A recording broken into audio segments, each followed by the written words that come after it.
मेरा नाम सुष्मिता है। आज मैं आपको अपनी ज़िंदगी में होने वाले ऐसे किस्से के बारे में सुनाने जा रही हूँ, जिसको सुनकर आपके रोंगटे खड़े हो जाएंगे। मेरे माता पिता मर चुके थे। मैं बहुत सीधी सादी लड़की थी। हम 3 बहनों का इकलौता भाई था और हम 3 बहनें थे। हम तीनों बहनों का खर्च हमारे भैया उठाया करते थे, जबकि भैया की शादी हो चुकी थी। जिंदगी बस ठीक ठाक ही गुजर रही थी। भैया अपनी पत्नी के कहने में आकर हमारी ख्वाहिशों को ज़्यादा पूरा नहीं किया करते थे। वो हमेशा भाभी के कहने में ही रहते थे। मुझे बाजार की चटपटी मसालेदार चीज़ों का बड़ा शौक था, लेकिन हमें तो वही घर की रूखी सूखी दाल सब्जी ही खाने को मिलती थी। कभी कभी मेरी छोटी बहन भाभी से कह दिया करती थी कि भाभी, कभी तो कुछ अच्छा खाने के लिए बना लिया करो। भाभी कहती थी कि मेरे पति के सर पर तुम 3 बहनों का बोझ है। एक बहन की वो शादी कर चुका है, अभी तुम और बाकी रह गई हो। ये तुम्हारे बाप की कमाई नहीं है जो तुम्हारी मर्जी का खाना बना करे। जो मिल रहा है चुपचाप खा लो। मेरी बहन ही खामोश हो जाया करती थी, लेकिन मैंने कभी अपने भैया भाभी से कोई शिकायत नहीं की थी। मैं 18 साल की हो गई थी तो मेरे लिए एक रिश्ता आया। मेरे भैया को वो रिश्ता पसंद आ गया और जल्द से जल्द उन्होंने मेरी शादी कर दी। मेरे ससुराल में मेरे सास ससुर नहीं थे। मेरे पति के माता पिता मर चुके थे। सिर्फ मेरे पति का एक छोटा भाई था। मेरे पति का नाम दिवाकर था और मेरे देवर का नाम सौरभ था। दोनों भाइयों की शादी एक साथ एक दिन ही हुई थी। मेरी ससुराल में ये दोनों भाई जब से उनकी माँ का देहांत हुआ था, मार्केट से ही खाना लेकर आते थे।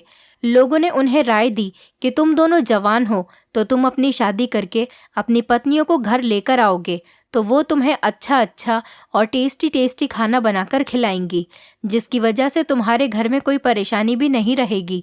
महंगाई ज़्यादा बढ़ गई है, इसीलिए दोनों भाइयों ने सोचा कि हम दोनों भाई एक ही दिन अपनी शादी कर लेते हैं। मेरा देवर जिस लड़की से प्यार करता था, उसकी शादी उसके साथ ही हो गई। मेरी देवरानी मेरे देवर की उम्र की ही थी और मेरी देवरानी की उम्र भी 25 साल ही थी, जबकि मेरे पति की उम्र 35 साल थी। मेरे पति मुझसे उम्र में काफ़ी बड़े थे, क्योंकि मेरी उम्र तो अभी सिर्फ 18 साल ही थी। शादी होने के बाद 2 बहुएं एक साथ घर में आ गईं। मेरे पति अपने छोटे भाई से बहुत प्यार किया करते थे। जैसा वो कहता था वो वही किया करते थे, और वो उन्हीं लोगों में से थे जो बिल्कुल अपने भाई के खिलाफ एक बात भी नहीं सुन सकते।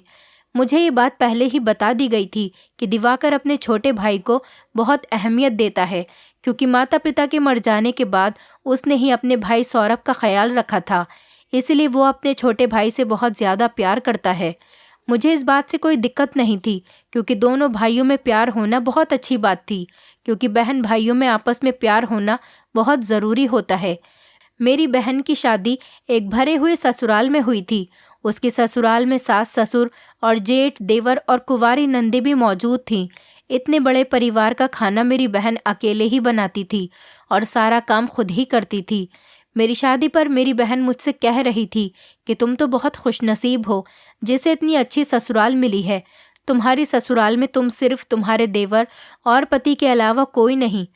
तुम्हारी ज़िंदगी मेरी तरह तो नहीं गुजरेगी, बल्कि बहुत अच्छी और खुशी खुशी गुजरेगी। मेरी शादी तो भैया ने इतने बड़े परिवार में कर दी है, जहाँ पर मैं तंग आ गई हूँ। मैं भी इस बात को दिमाग से सोचती थी तो अपने आप को खुशनसीब समझती थी और सोचती थी कि मेरी बहन बिल्कुल ठीक कह रही है। शादी के 10 दिन तक तो ज़िंदगी बहुत अच्छी गुजर रही थी, लेकिन मेरी देवरानी बहुत चालाक थी, जबकि मैं उसकी जेठानी थी। मुझे उस पर हुक्म चलाना चाहिए था, लेकिन वो तो उल्टा मुझ पर ही हुक्म चलाती थी। मेरी छोटी छोटी गलतियों को पकड़ती थी।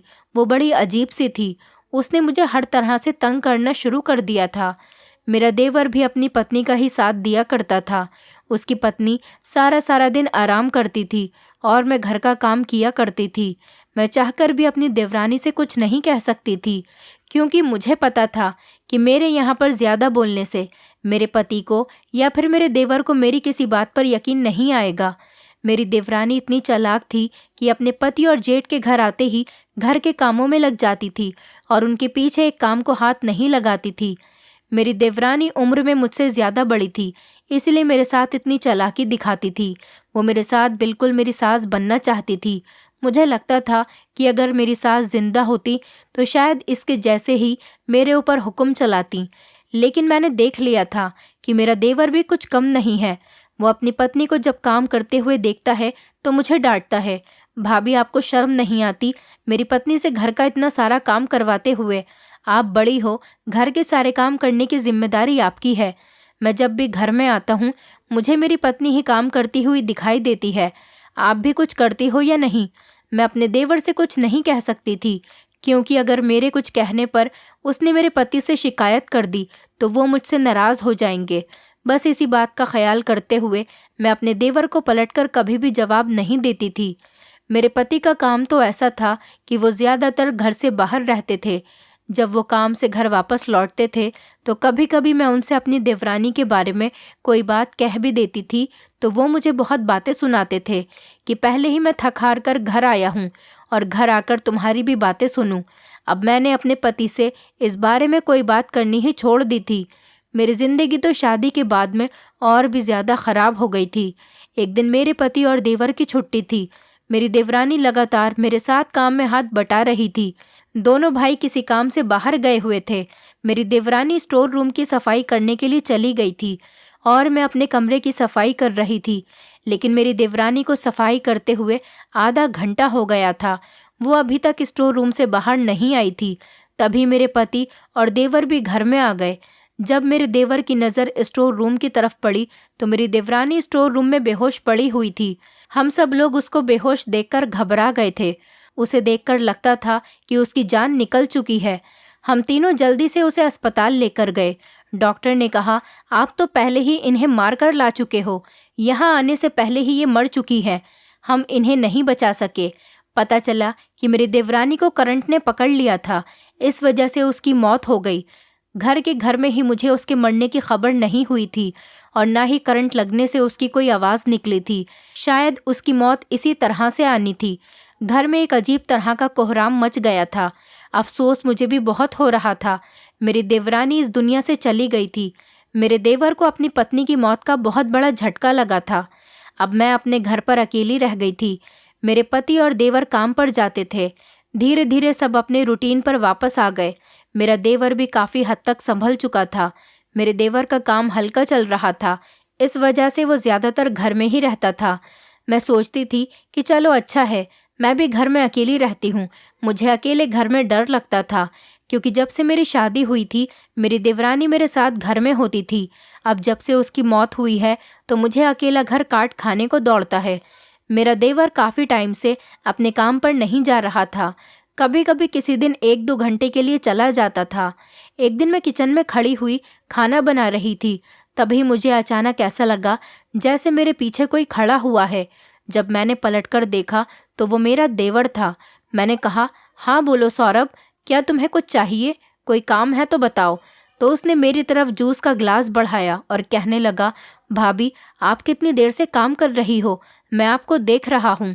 मैं आपके लिए बाजार से जाकर मौसमी का जूस लेकर आया हूँ। जिस दिन से मेरी पत्नी मरी है सारे काम का लोड आपके ऊपर आ गया है। मेरी पत्नी तो इस दुनिया से जा चुकी है। मैं नहीं चाहता कि इस घर का काम करते करते आप भी इस दुनिया से चली जाओ। भाभी आप अपना ख्याल रखा करो। आप पर तो अब धीरे धीरे जवानी चढ़ रही है। अब तो आप और भी ज़्यादा खूबसूरत होती चली जा रही हो, लेकिन आपकी खूबसूरती को इस घर के कामों ने दबाकर रखा हुआ है। लो ये जूस पी लो। मुझे बड़ी हैरत हो रही थी अपने देवर की बातों पर। ये किस तरह की बातें कर रहा था, और हैरानी इस बात पर भी हो रही थी कि मेरे देवर को मेरा इतना ख्याल कब से होने लगा। वो मेरे लिए खुद जाकर बाजार से मौसमी का जूस लेकर आया है। प्यास तो मुझे सच में बहुत लग रही थी, क्योंकि बहुत ज़्यादा गर्मी हो रही थी और मैं अपने अंदर कुछ कमज़ोरी भी महसूस करने लगी थी। जूस के गिलास की तरफ देखा तो मेरा मन उसको पीने का कर रहा था। मैंने अपना हाथ बढ़ाकर जूस का गिलास ले लिया और पी लिया और अपने देवर को थैंक यू बोला।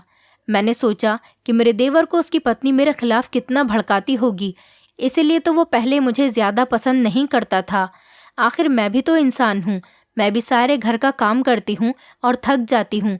अब जब मेरा देवर अपनी पत्नी के ना होने पर मुझे सारे घर का काम करता हुआ देखता होगा तो उसे ज़रूर मुझ पर तरस आता होगा। मुझे लगा कि शायद इसी बात से मेरे देवर का दिल नरम पड़ गया होगा, क्योंकि उसकी पत्नी भी घर की सफाई करने की वजह से ही इस दुनिया से चली गई थी। वो अपनी पत्नी से बहुत ज़्यादा प्यार किया करता था और उसकी तरफ से बहुत ज़्यादा रोमांटिक था। मेरे देवर और देवरानी की पसंद की शादी हुई थी। शायद अब उसे रह रहकर अपनी पत्नी का ख्याल आता होगा। मेरी देवरानी घर से क्या चली गई थी। घर में अभी तक कोई अच्छा खाना नहीं बन रहा था और घर में अभी तक शोक का माहौल बना हुआ था। मैंने गलती से अपने मोबाइल में गाने बजा लिए तो मेरे पति मुझसे झगड़ा करने लगे, जबकि मेरी देवरानी की मौत को अब 15 दिन हो चुके थे। आखिर कब तक ये लोग घर में मौत होने का शोक मनाते रहते। अपने पति की बातें सुनकर मैं भी खामोश हो गई और मैंने उनसे माफ़ी मांग ली। मैंने कहा, माफ़ कर दो, मैं बोर हो रही थी इसीलिए मोबाइल में गाने बजा लिए। मेरे पति ने कहा कि तुम्हें क्या पता मेरे भाई पर उसकी पत्नी के मरने से क्या बीत रही होगी। वो हम दोनों को एक साथ देखता होगा तो उसे अपनी पत्नी की कितनी याद आती होगी। एक दिन शाम के टाइम पर मेरा देवर मेरे लिए चाउमीन लेकर आया। इस तरह की चीज़ वो अपनी पत्नी को घर से बाहर ले जाकर खिलाया करता था। वो दोनों पति पत्नी तो बाहर जाकर खूब मज़े की चीज़ें खाकर आते थे, लेकिन कभी भी मेरे पति मुझे घर से बाहर इस तरह की चीज़ें खिलाने के लिए लेकर नहीं गए थे और ना ही कभी घर पर लेकर आए थे। और वो दोनों एक दूसरे के साथ बहुत खुश रहते थे। अपने कमरे में बैठकर खूब हंसी मजाक की बातें करते थे और मैं उनकी हंसी मजाक की बातें सुन सुनकर अपने दिल को समझाती रहती थी, क्योंकि मेरे पति तो मुझसे ढंग से बात तक नहीं किया करते थे। मैंने अपने देवर से कहा, तुम्हें अपनी पत्नी की याद आ रही है, इसीलिए तुम अपनी पत्नी की फेवरेट चीज़ घर में लेकर आए हो। वो कहने लगा, नहीं भाभी, ये मैं आपके लिए लेकर आया हूँ। आपने ऐसी चीज़ें नहीं खाई है ना, और इस बारे में आपको भैया को बिल्कुल भी बताने की कोई ज़रूरत नहीं। उनके आने से पहले ही आप इस चाउमीन को ख़त्म कर लेना। मैंने कहा, लेकिन अगर इस बारे में मेरे पति को पता चल गया तो? मेरे देवर ने कहा, नहीं भाभी, उन्हें कैसे पता चलेगा। आप जल्दी से चाउमीन ख़त्म करके इसका पैकेट डस्टबिन में डाल देना। और वैसे भी भैया को आपका कोई ख्याल ही नहीं है। ये बात तो ठीक थी, मेरे पति को मेरा कोई ख्याल ही नहीं था। मैंने मज़े से चाउमीन खाई और उसके बाद मुझे बड़ी गहरी नींद आ गई। चाउमीन बहुत ही टेस्टी थी। मैंने पहली बार चाउमीन खाई थी तो मुझे और भी ज़्यादा पसंद आई थी, वरना मैं अपनी देवरानी के मुंह से ही चाउमीन का नाम सुना करती थी। और उसके बाद मुझे बहुत गहरी नींद आ गई और मैं सो गई। लेकिन उसके बाद जो हुआ, मेरे सर पर तो जैसे आसमान ही टूट पड़ा था। मैं सोई तो अपने कमरे में थी, लेकिन जब मेरी आँख खुली तो मैंने खुद को अपने देवर के कमरे में पाया। जब सोकर उठ के देवर के कमरे से निकली तो मेरे पति बाहर ही खड़े हुए थे। उन्होंने मुझसे सवाल किया, तुम यहाँ पर क्या कर रही थी? मैंने कहा, पता नहीं मैं यहाँ पर कैसे आ गई और मैं सौरभ के कमरे में सो क्यों रही थी, मुझे कुछ याद नहीं। मेरे पति ने कहा कि मैं जब कमरे में आया तो तुम सो रही थी, लेकिन मैं किसी काम से थोड़ी देर के लिए बाहर चला गया था। उसके बाद जब घर में आकर देखा तो तुम कमरे में मौजूद नहीं थी। मैंने कहा, मुझे पता ही नहीं कि मैं किस टाइम सोई और कब सौरभ के कमरे में आकर लेट गई। मेरे पति ने कहा, ऐसे कैसे हो सकता है कि तुम्हें कुछ पता ही नहीं चला। ऐसी अजीब अजीब हरकतें मत किया करो। तुम खुद चलकर ही सौरभ के कमरे में गई होंगी और तुम्हें पता ही नहीं कि तुम किसी वक्त उसके कमरे में चली गई और जाकर सो गई। मेरे देवर ने कहा कि जब मैं अपने कमरे में आया तो भाभी मेरे कमरे में लेटी हुई सो रही थी। मैं भाभी को देखकर चुपचाप बाहर आ गया था और आंगन में लेट गया, लेकिन मुझे कुछ समझ नहीं आ रहा था कि ये सब कुछ क्या हो रहा है और मैं किस तरह से अपने देवर के कमरे में चली गई। मेरे देवर ने मेरे पति से कहा कि कोई बात नहीं भैया, भाभी गलती से मेरे कमरे में आ गई होंगी। आप भाभी को डांट क्यों रहे हो? कोई इतनी बड़ी बात नहीं है। घर से बाहर तो नहीं गई, मेरे कमरे तक ही तो आई थी। देवर ने मेरे पति को चुप करवा दिया। मेरे पति ने भी कहा कि ठीक है, आइंदा ऐसी गलती मत करना। सारा दिन मैं यही सोचती रही थी। मैं अपने कमरे में सोई और देवर के कमरे में मेरी आँख क्यों खुली? ये सब कुछ क्या हो रहा था? मैं सोच सोच कर परेशान हो गई थी। मैं बहुत सीधी थी और छोटी छोटी बातों पर कभी ध्यान नहीं दिया करती थी, लेकिन जब से ससुराल आई थी और छोटी से छोटी और बड़ी से बड़ी बात का ख्याल रखना पड़ता था। मेरी देवरानी की जब से मौत हुई थी, घर पर कोई ना कोई आता जाता रहता था। एक दिन मेरे पति की बुआ हमारे घर पर रुकने के लिए आई थी। उस रात मेरे पति की बुआ हमारे घर पर रुकी हुई थी और उस रात भी मेरे साथ यही हुआ। मैं सोई तो अपने कमरे में थी, लेकिन सुबह जब मेरी आँख खुली तो मैं अपने देवर के कमरे में उठी। मेरे पति की बुआ भी इस बात पर बहुत ज़्यादा गुस्सा कर रही थी और मेरे पति से मेरी शिकायत कर रही थी कि तुम्हारी पत्नी कैसी है, शर्म नहीं आती उसे अपने देवर के कमरे में सोते हुए। आखिर ये किस तरह की हरकत है? और ये इतनी बिगड़ी हुई लड़की है कि इसे पता ही नहीं कि ये क्या कर रही है। ये अपने देवर के लिए माँ समान है, तो क्या इस तरह उसके कमरे में रात को घुसी चली जाएगी? वो तो शुक्र मनाओ, तुम्हारा भाई बहुत अच्छा है। अगर कोई और होता तो इस पर भी इल्ज़ाम लगा सकता था। मेरे पति ने अपनी बुआ के सामने ही मुझे खूब डांटा और कहने लगे, ये तुम रोज़ किस तरह की हरकत करने लगी हो? क्यों बार बार मेरे भाई के कमरे में जाती हो? मैंने कहा, आप ये किस तरह की बातें कर रहे हैं? मैं आपके भाई के कमरे में क्यों जाऊंगी? और मुझे वहाँ पर जाकर क्या मिलेगा? मैं क्या करूँगी वहाँ पर जाकर? आज तो मुझे खूब याद है, मैं अपने कमरे में ही सोई थी। मेरे पति ने कहा, तो फिर सौरभ के कमरे में क्या कर रही थी? मेरे पति तो मुझ पर बहुत ज़्यादा गुस्सा करने लगे थे और मुझसे उन्होंने बात करना भी कम कर दिया था। ना ही उन्हें मेरी किसी बात का ख्याल था। मेरी तबीयत भी ख़राब होती थी तो वो मुझे डॉक्टर के पास तक नहीं लेकर जाते थे, न मेरे करीब आते थे, न उन्हें मेरी कोई फ़िक्र होती थी। न जाने वो मुझ पर इतना गुस्सा क्यों करते थे, जबकि मेरी कोई गलती भी नहीं होती थी। मैं बड़ी परेशान थी कि मैं क्या करूं। मेरे पति का बिहेवियर मेरे साथ दिन ब दिन बदलता ही चला जा रहा था। वो तो मुझे छोटी छोटी बात पर डांटते रहते थे और हमेशा मुझसे झगड़ते रहते थे। मुझे रह रहकर अपनी किस्मत पर रोना आता था। शादी से पहले भैया भाभी के घर पर नौकरानियों की तरह बनकर रहती थी और अपनी भाभी के ताने सुनती थी। शादी के बाद पहले तो देवरानी तंग किया करती थी। अब जब से वही दुनिया से गई थी तो ये नया हादसा मेरे साथ होने लगा था और मेरे पति का बिहेवियर मेरे साथ बिल्कुल अलग हो गया था। मेरे पति के अंदर बिल्कुल भी रोमांस नहीं था, बल्कि वो तो हमेशा मुझे खा जाने वाली नज़रों से घूरते रहते थे। जिंदगी इसी तरह से गुजर रही थी, लेकिन मेरे पति को मेरी बिल्कुल परवाह नहीं थी। मेरे पति ने मेरे बारे में जानना तक छोड़ दिया था, न ही वो मुझे नज़र उठाकर देखते थे। हमारे बीच में पति पत्नी वाला कोई रिश्ता नहीं बचा था। हम दोनों एक घर में रहते हुए भी अनजानों की तरह रहते थे। मैं अपने पति से बात करने की बहुत कोशिश किया करती थी, लेकिन मैं हर बार इस कोशिश में नाकाम रहती थी। मैं ज़्यादा से ज़्यादा क्या कर सकती थी?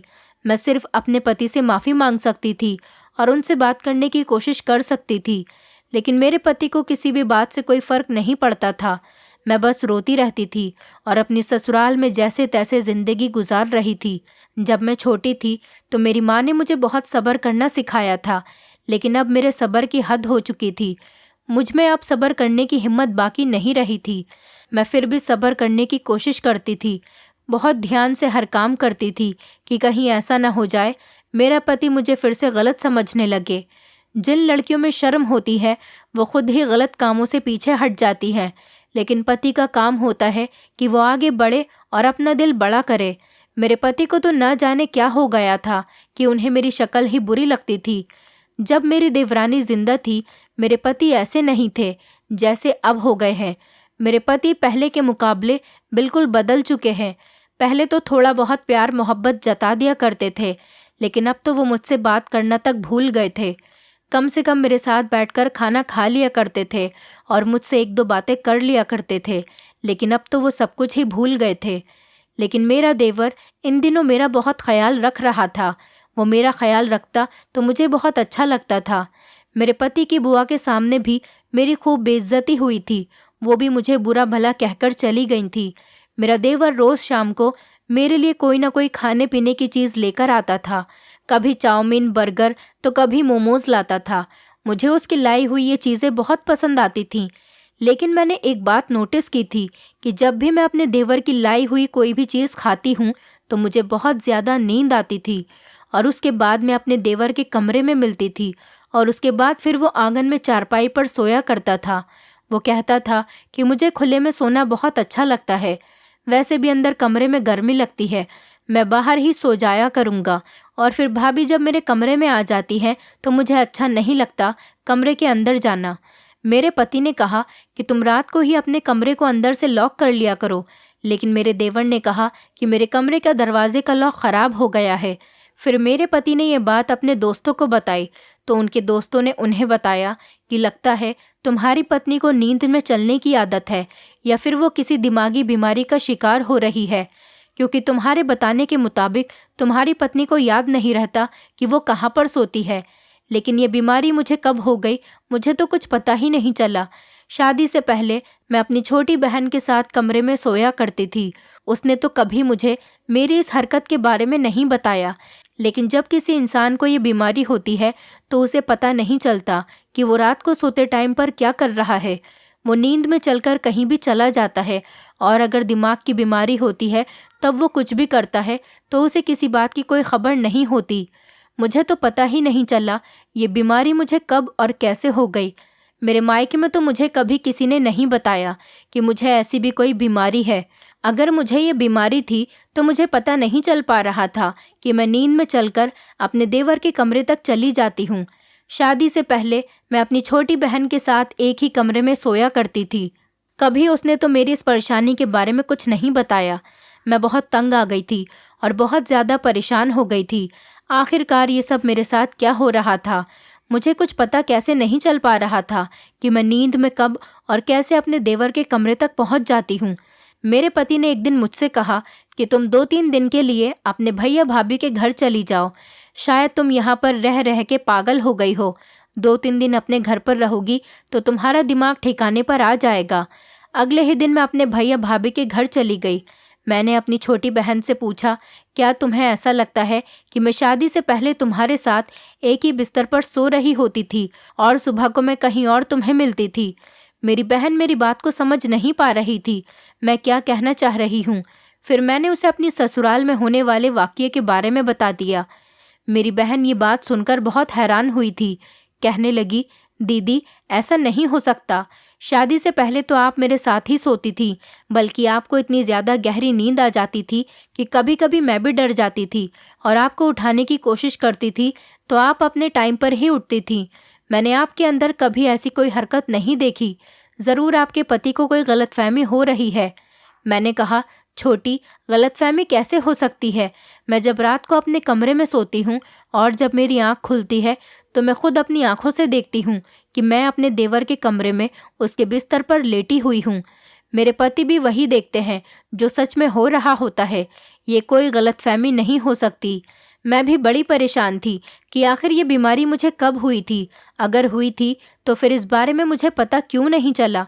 बस मैं यही सोच सोच कर परेशान हो रही थी कि ये बीमारी अगर मुझे थी तो फिर मुझे ये मायके में क्यों नहीं हुई, ससुराल में जाने के बाद ही क्यों हुई। मैंने सोचा कि अब मैं अपने भैया भाभी के घर आ गई हूँ तो देखती हूँ कि यहाँ पर मेरे साथ ऐसा कुछ होता है या नहीं। लेकिन मैं जब रात को सोई तो अपने कमरे में ही थी अपनी बहन के साथ, और जब मेरी सुबह आँख खुली तो मैं जिस बिस्तर पर सोई थी उसी बिस्तर पर मौजूद थी।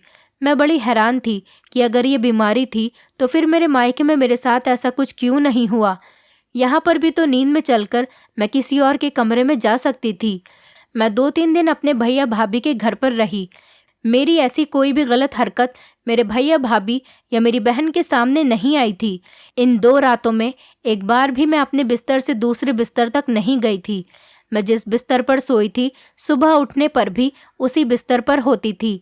मैं जब अपनी ससुराल आ गई तो मैंने आते ही सबसे पहले ये बात अपने पति को बताई और कहा कि अगर आपको मेरी बात पर यकीन नहीं होता तो मेरी छोटी बहन मेरे साथ एक ही बिस्तर पर सो रही थी, आप उससे भी पूछ सकते हो।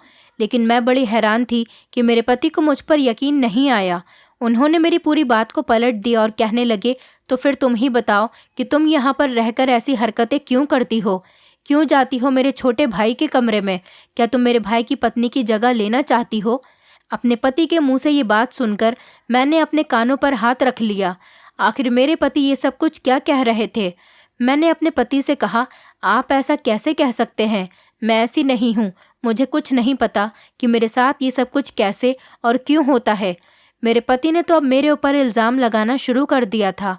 मैं तो सोच रही थी कि आखिर मेरे पति इतनी ज़्यादा कैसे गिर सकते हैं कि उन्हें अपनी पत्नी पर भरोसा ही नहीं। मेरे पति मुझ पर इल्ज़ाम लगा चुके थे। मैं गलत नहीं थी, इसीलिए मैं इस बात को नहीं मान सकती थी। मैंने भी अब अपने पति से बातचीत करना छोड़ दिया था और उनको उनके हाल पर छोड़ दिया। लेकिन मेरा देवर मेरा बहुत ख्याल रखता था और अब मुझे उसका ख्याल रखना अच्छा लगता था, क्योंकि मेरे पति तो मेरी फ़िक्र करना बिल्कुल ही भूल गए थे। मेरे मायके में भी मेरे भैया भाभी ने कभी हम बहनों पर ज़्यादा ध्यान नहीं दिया था।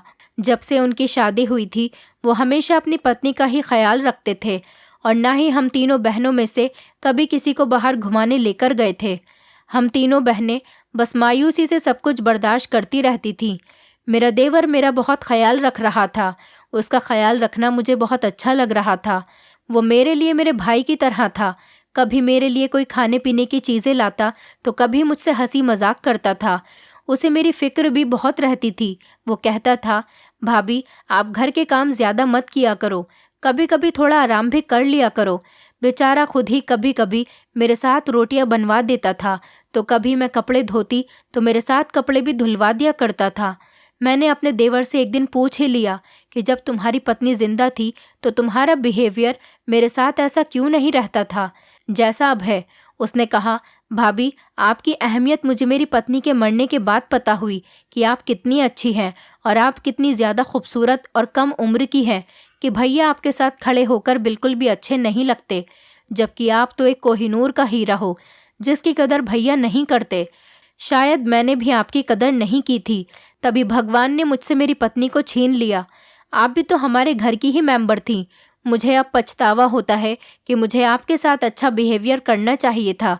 मेरी पत्नी कभी कभी मुझे आपके खिलाफ भड़काती रहती थी और मैं उसके भड़कावे में आ जाता था। शायद इसी वजह से मैंने आपकी कदर नहीं की थी और मैं हमेशा आपके साथ गुस्से से बिहेव करता था। मेरी पत्नी बताती थी कि आप घर का कोई काम नहीं करती हैं, सारा दिन मेरी पत्नी ही काम करती है। लेकिन मेरी पत्नी के मरने के बाद पता चला कि आप तो घर का बहुत ज़्यादा काम करती हैं। बल्कि भैया को भी आपकी कदर करनी चाहिए।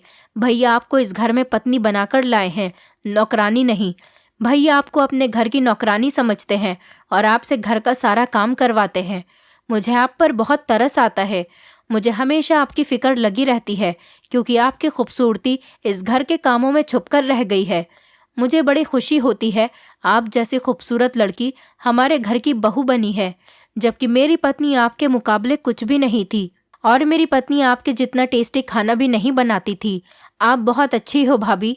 शायद मेरी पत्नी भी आपके आगे कुछ नहीं थी। मैं आपका हमेशा बहुत ख्याल रखूंगा।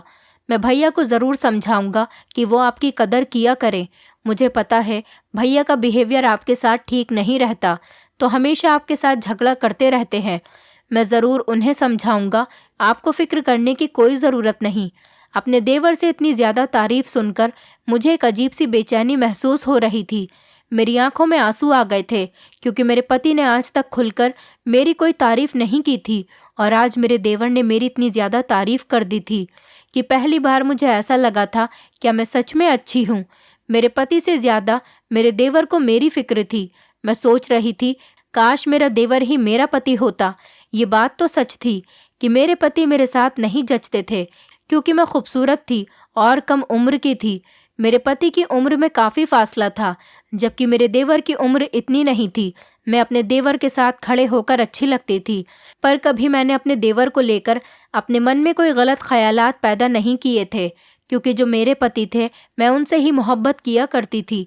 मेरे पति ने मुझ पर झूठे इल्ज़ाम लगाए थे। अगर मैं गलत होती तो अपने देवर की इतनी तारीफ़ का फ़ायदा भी उठा सकती थी।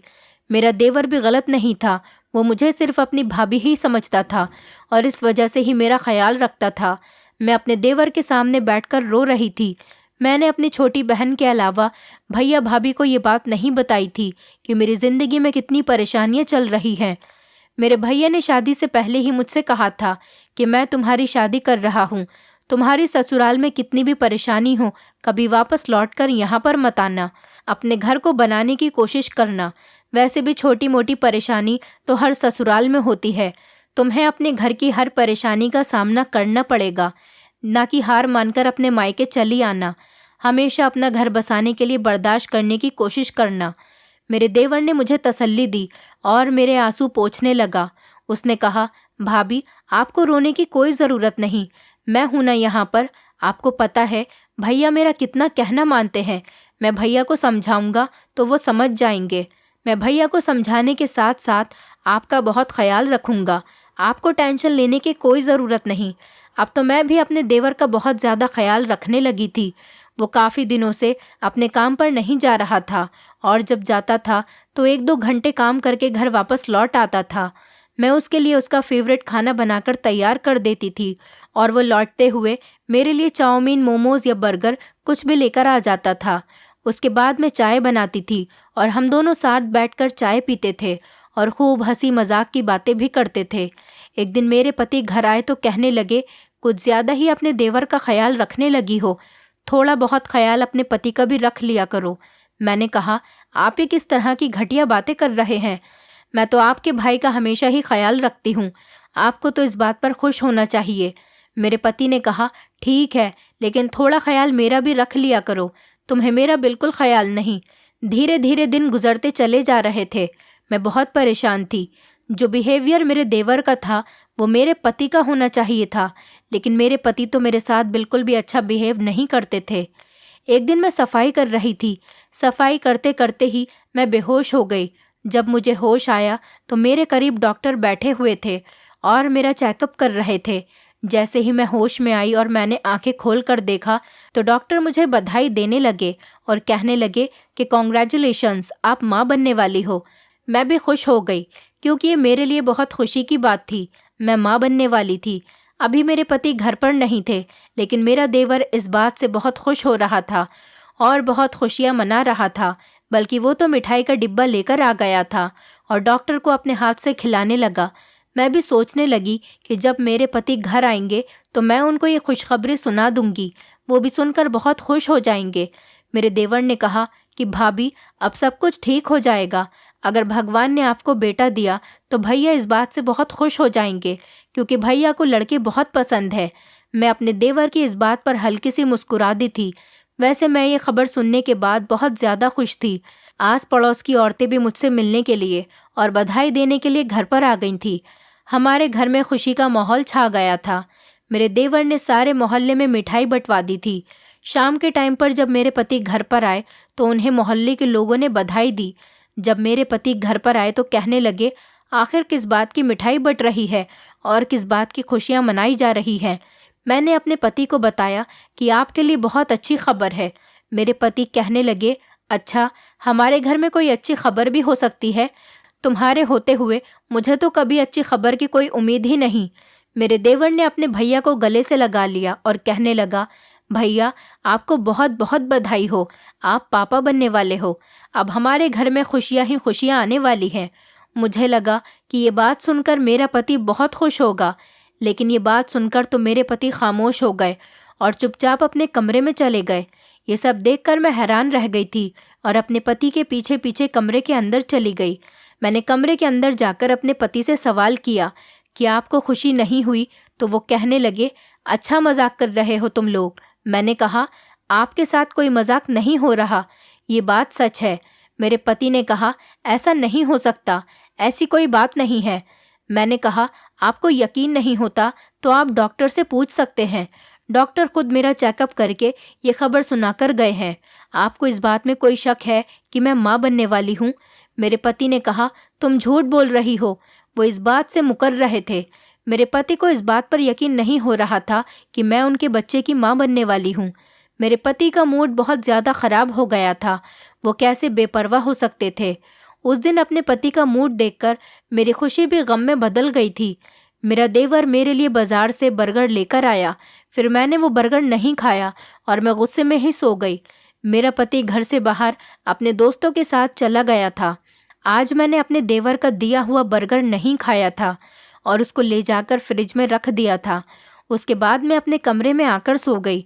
लेकिन आज जो मेरे साथ हुआ था, मैं उस पर बहुत हैरान थी, क्योंकि नींद में मुझे ऐसा महसूस हो रहा था जैसे मुझे कोई अपनी गोद में उठाने की कोशिश कर रहा है।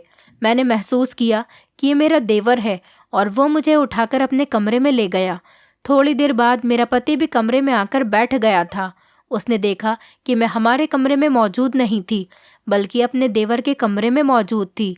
मैं जाग रही थी, लेकिन सोने की एक्टिंग कर रही थी ताकि मेरे देवर को शक न हो कि मैं जाग रही हूँ।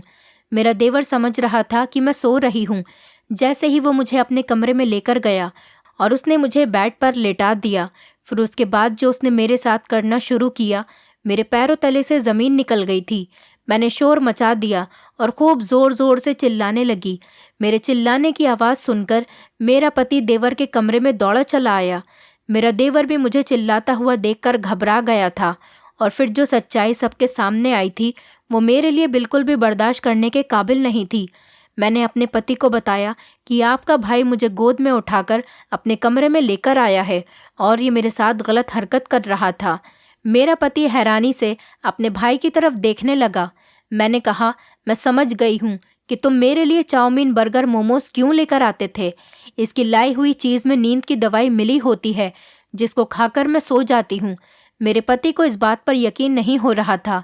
मैंने अपने पति को फ्रिज से वो बर्गर लाकर दिखाया और बताया कि आज मैंने इसका लाया हुआ बर्गर नहीं खाया, इसलिए आज मैं होश में थी। मेरे पति ने मेरे देवर के मुंह पर जब थप्पड़ मारा तो उसने सारी सच्चाई उगल दी। वो डर गया था। उसने सारी सच्चाई बता दी कि मैं भाभी को बाजार से चीज़ लाकर देता था जिसको भाभी अपने कमरे में खाकर सो जाती थी, और जब आप अपने दोस्तों से मिलने के लिए घर से बाहर निकल जाते थे तो मैं भाभी को गोद में उठाकर अपने कमरे में लेकर आ जाता था।